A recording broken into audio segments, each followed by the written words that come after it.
ちは、まぜこです。今日は西野昭弘さんの煙突町のプペルを朗読します。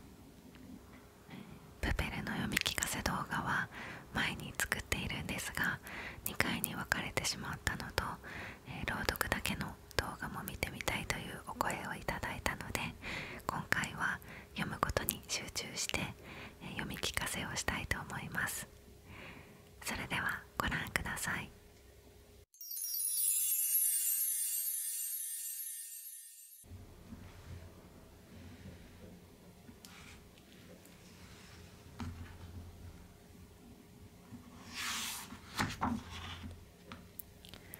信じ抜くんだ、たとえ一人になっても。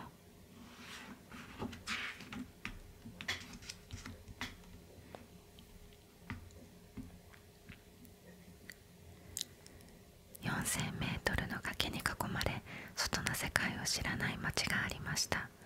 町は煙突だらけ、そこかしこから煙が上がり、頭の上はもっくもく、朝から晩までもっくもく。煙突の町に住む人は黒い煙に閉じ込められて、青い空を知りません。輝く星を知りません。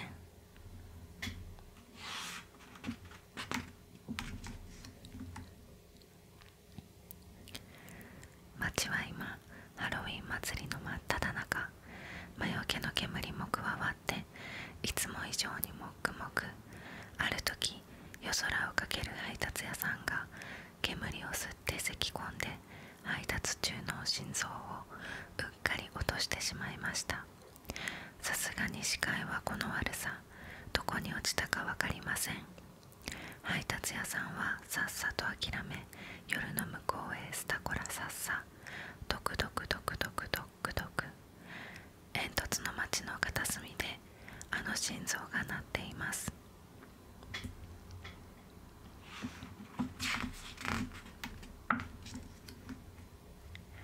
煙突町のプペル。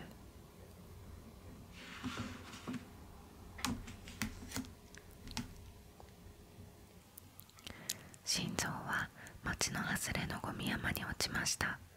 ドクドク暴れる心臓にゴミがあれこれくっついて、ついに生まれたゴミ人間。頭はバサバサ、オンボロガサ、口からガスがブスーハッハ。とっても汚いゴミ人間、とっても臭いゴミ人間。耳を澄ますと遠くから鐘の音が聞こえてきました。どうやら自分の他にも誰かいるようです。ゴミ人間はゴミ山を出ました。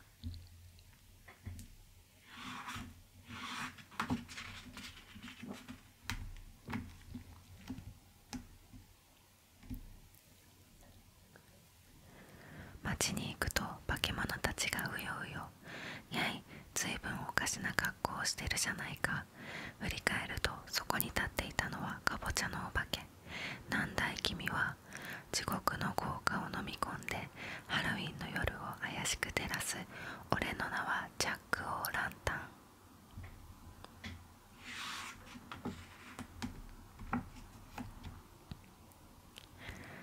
いろんな化け物たちがゴミ人間のところに集まってきました。いいひひ、みんなが恐れる夜の支配者、魔女だよ。悪魔の科学者が生み出したモンスター、フランケン様とは俺のことだ。死ぬことを忘れた私はゾンビ。みんな揃ってこう聞いてきます。ところで君は一体何者だ。僕はゴミ人間だ。化け物たちは一斉に笑いました。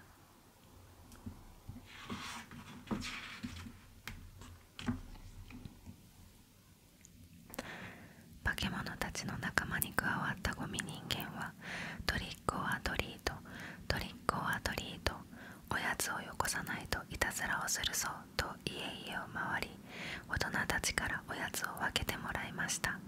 そして自分より小さな子供たちには風船をプレゼントして回りました。ゴミ人間が膨らませた風船はプカプカ浮かんで、子供たちは大喜び。よし、次の家だ、行こうぜゴミ人間。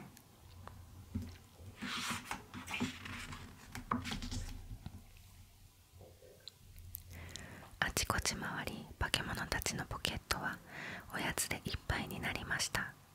時計台の鐘が鳴り、みんな帰り支度を始めます。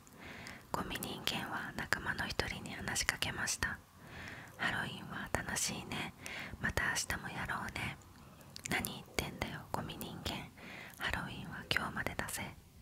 そう言うと化け物たちは次々にマスクを脱ぎ始めます。かぼちゃの中からは少年のアントニオが、魔女の中からは少女のレベッカがそれぞれ出てきました。なんとみんなは化け物の仮装をしていたのです。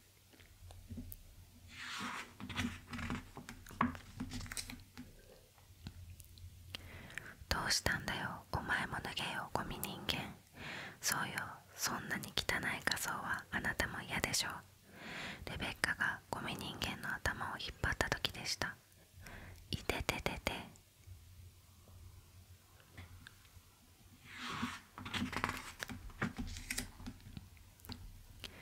キャー。レベッカが大きな声を上げました。こいつ仮装じゃない。少年たちはゴミ人間からさっと離れました。あっちへ行け、化け物。町から出て行け、ゴミ人間。海に流されてしまえ。少年たちは次々に汚い言葉を浴びせました。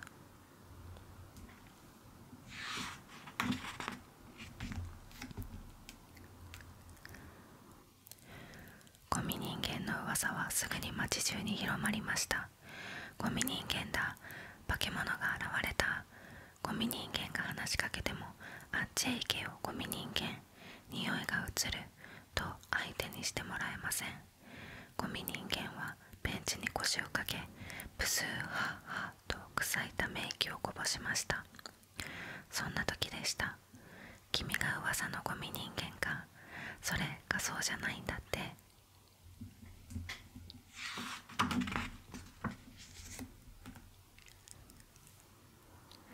振り返れば体中すすだらけの少年が立っていました。少年はゴミ人間の正体を知っても逃げようとはしません。僕は煙突掃除屋のルビッチ。君は名前がなければつければいい。そうだな。ハロウィンの日に現れたから君の名前はハロウィンプペルだ。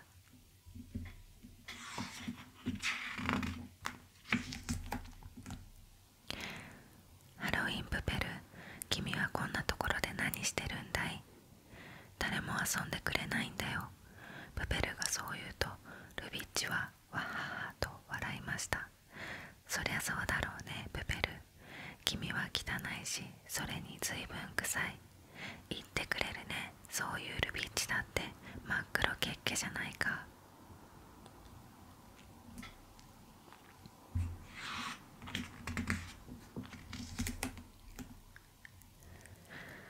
今は仕事の帰りだからね。この通りすすまみれ。煙突掃除は大人の仕事だろう。うちには父ちゃんがいないから僕が働かなきゃいけないんだ。それよりそんな匂いじゃ嫌われて当たり前。うちの庭で体を洗いなよ。いいの？僕も体を洗わないと家に上がれないからね。ついでに君も洗うといい。ルビッチは僕を避けないね。なんだか懐かしい匂いがするんだよ。僕が捨てたパンツでも混じってんじゃない。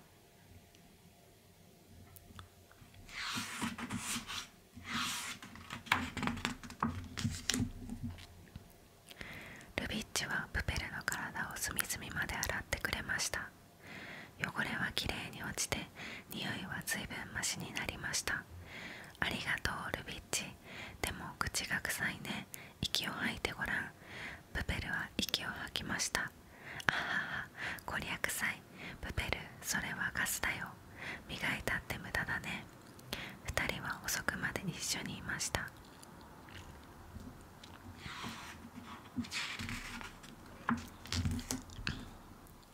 あなた、今日あのゴミ人間と遊んだの？大丈夫だよ母ちゃん。プペルは悪いやつじゃない。その好奇心は父ちゃん譲りだね。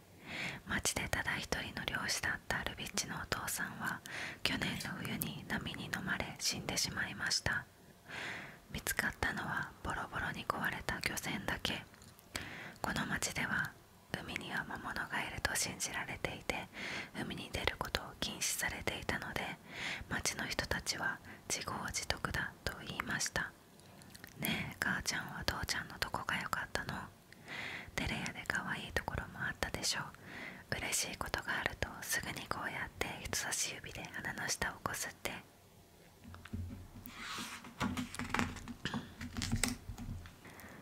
次の日、プペルとルビッチは煙突の上に登りました。怖いよルビッチ、しっかり捕まっていれば平気さ。だけど突風が吹くから落とし物には気をつけてね。何か落とし物をしたことがあるの？父ちゃんの写真が入った金のペンダント。父ちゃんの写真はあれ1枚しか残ってないのに、探しても見つからなかったんだ。ルビッチはドブ川を指して言いました。あのドブ川に落ちたのさ。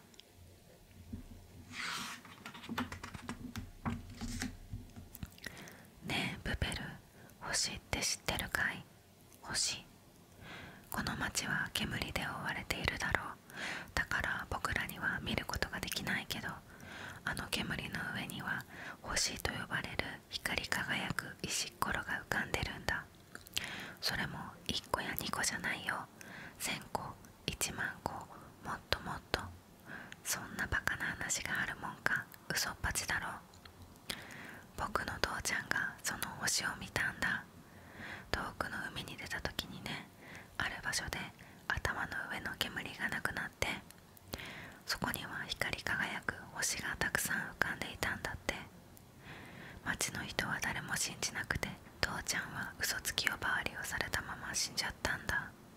でも父ちゃんは煙の上には星があるって言ってね、星を見る方法を僕に教えてくれたんだよ。ルビッチは黒い煙を見上げて言いました。信じ抜くんだ、たとえ一人になっても。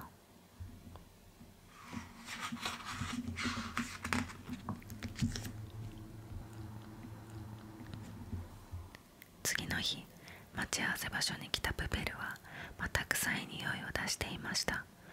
次の日も、そのまた次の日もそうです。プペルの体は洗っても洗っても臭くなるね。ルビッチは臭い臭いと鼻をつまみながらも毎日体を洗ってくれました。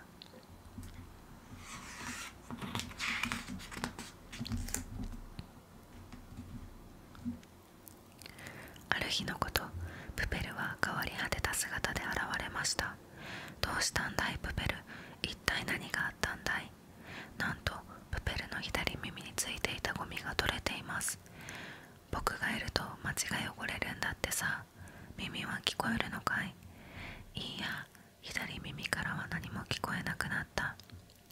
左耳のゴミが取れると左耳が聞こえなくなるらしい。アントニオたちの仕業だね。なんてひどいことをするんだ。僕は化け物だから仕方ないよ。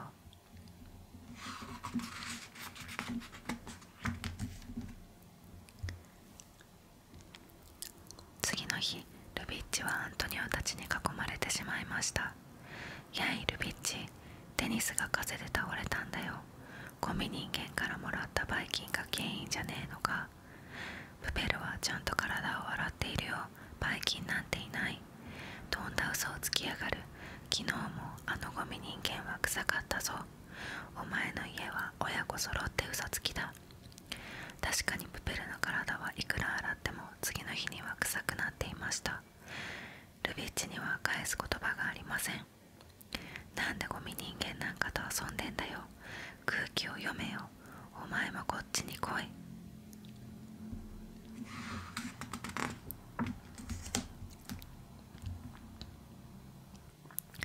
帰り道、とぼとぼと歩くルビッチのもとにプペルがやってきました。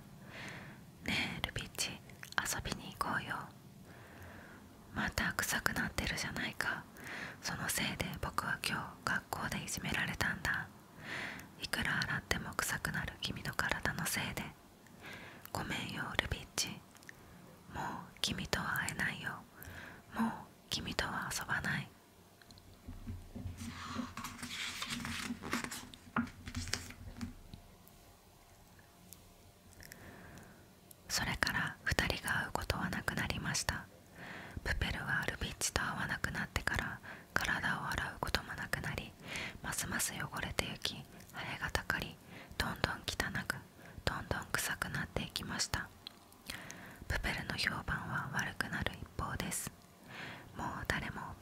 近づこうとはしません。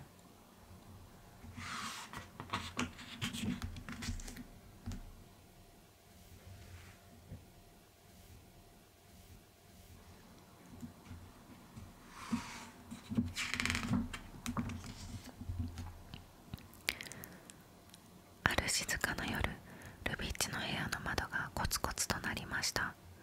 窓に目をやると、そこにはすっかり変わり果てたプペルの姿がありました。体はどす黒く、片方の腕もありません。またアントニオたちにやられたのでしょう。ルビッチは慌てて窓を開けました。どうしたんだいプペル、僕たちはもう行こう。何を言っているんだい。行こうルビッチ。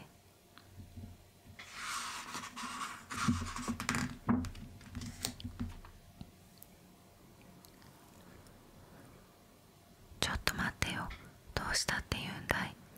急がなきゃ、僕の命が取られる前に行こう。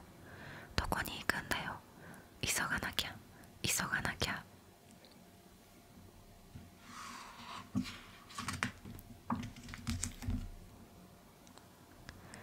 たどり着いたのは人も寄りつかない砂浜。行こうルビッチ、さあ乗って。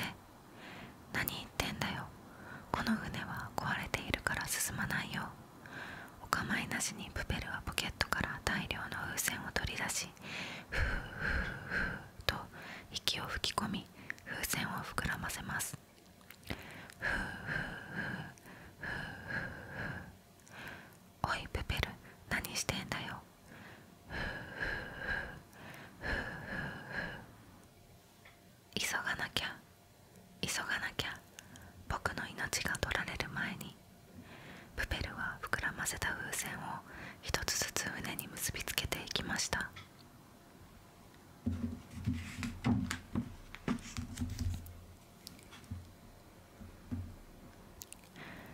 船には数百個の風船が取り付けられました。行くよルビッチ。どこへ。煙の上。プペルは船を止めていたロープをほどいて言いました。星を見に行こう。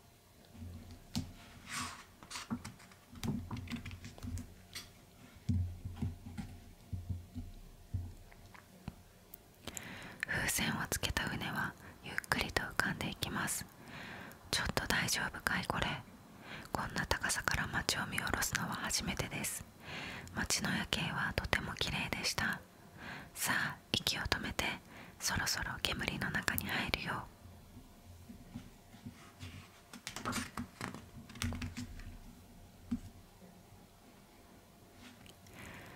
ゴーゴーゴーゴー。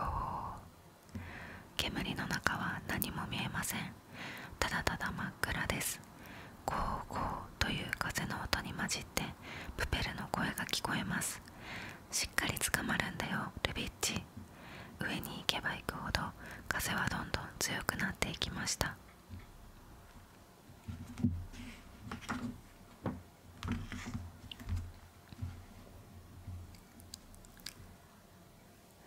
ルビッチ、上を見てごらん。煙を抜けるよ。目を閉じちゃダメだ。ゴーゴーゴー。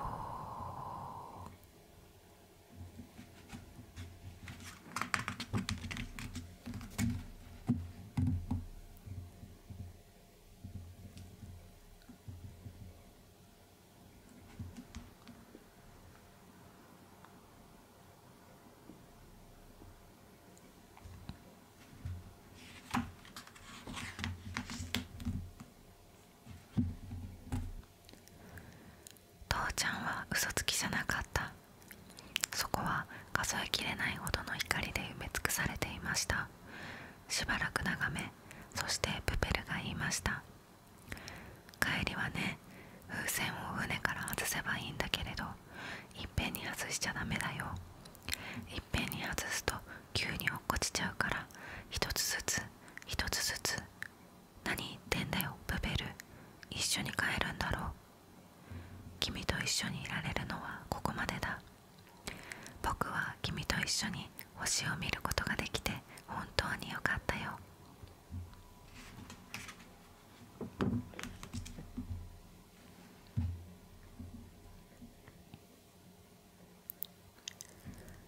何を言ってるんだよ。一緒に帰ろうよ。あのねルビッチ、君がなくしたペンダントをずっと探していたんだ。あのドブ川のゴミはゴミ処理場に流れ着くからさ、きっとそこにあると思ってね。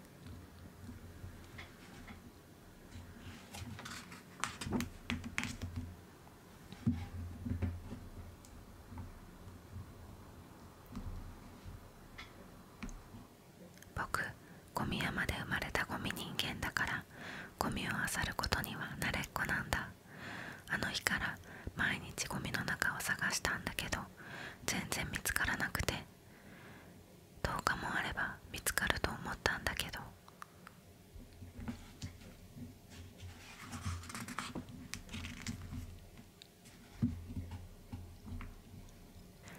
プペル、そのせいで君の体は。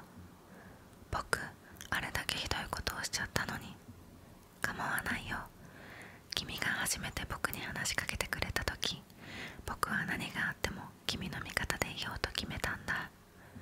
ルビッチの目から涙がこぼれました。それに結局ゴミ処理場にペンダントはなかった。僕はバカだったよ。君が懐かしい匂いがすると言った時に気づくべきだった。プペルは頭のオンボロ傘を開きました。ずっとここにあったんだ。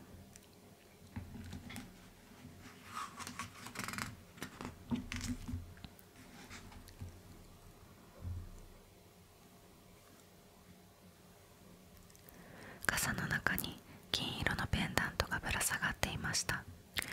君が探していたペンダントはここにあった。僕の脳みそさ。懐かしい匂いの正体はこれだったんだね。僕の左耳についていたゴミがなくなった時、左耳が聞こえなくなった。同じようにこのペンダントがなくなったら僕は動かなくなる。だけどこのペンダントは君のものだ。君と過ごした時間、僕は本当に幸せだったよ。ありがとうルビッチ。バイバイ。そう言ってプペルがペンダントを引きちぎろうとした時です。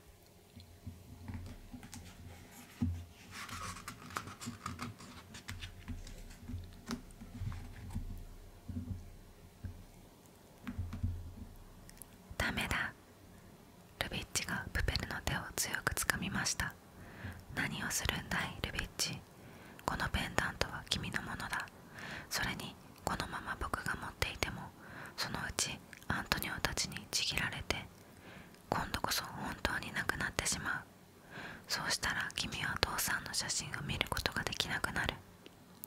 一緒に逃げればいいじゃないか。バカなことを言うなよ。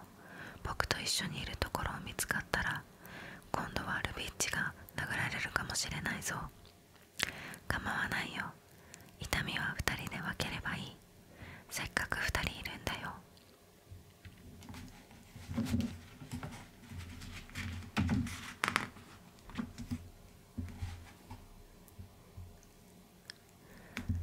毎日会おうよプペル。そうすれば父ちゃんの写真も毎日見ることができる。だから毎日会おう。また毎日一緒に遊ぼう。ゴミ人間の目から涙がボロボロとこぼれました。ルビッチと毎日遊ぶ。それはなんだか遠い昔から願っていたような、そんな不思議な気持ちになりました。プペル、星はとても綺麗だね。連れてきてくれてありがとう。僕は君と出会えて本当によかったよ。プペルは照れくさくなり、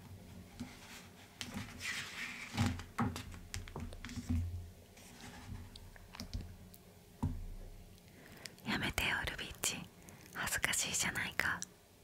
そう言って人差し指で鼻の下をこすったのでした。